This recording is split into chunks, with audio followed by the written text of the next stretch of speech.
Salom do'stlar, bugun biz sizlarga juda ham qiziqarli va kerakli bo'lgan programmalardan yana birini ko'rsatib o'tamiz.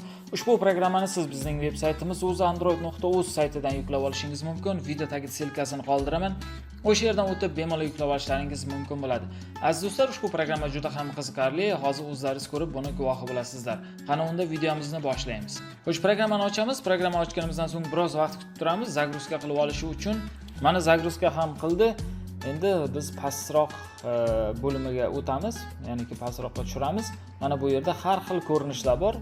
Hozir bittasini sizlarga ko'rsatib o'taman. Juda ham qiziqarli, xo'sh, xullas juda ham chiroyli ko'rinishga ega bo'lgan uchtiv formatidagi xo'sh ko'rinishlar bor.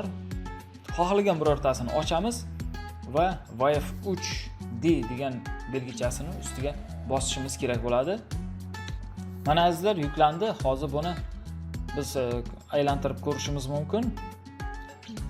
Bu ya'niki buqaning haykali. Buni xohlagan joyga o'rnatishimiz mumkin. Tepadagi belgichani bosamiz va razreshetni bosamiz. Okey. Va mana bizga ko'rsatyapti telefonimizni qo'sh aylantirishimiz kerak ekan. Mana shu tarzda.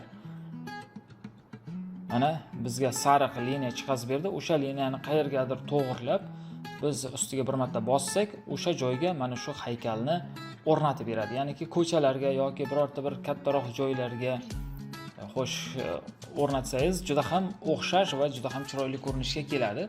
Mana hozir biz kichkinatirib ko'ramiz. Biz xonaning ichida, ya'niki stolning ustiga qo'yib ko'ryapmiz. Mana ko'rib turganlaringizdek juda ham ajoyib ko'rinishda. Bemalol buni siz suratga ham olishingiz mumkin, xohlagan ko'rinishga aylantirib olishingiz ham mumkin. Juda ham qiziqarli programmalardan biri.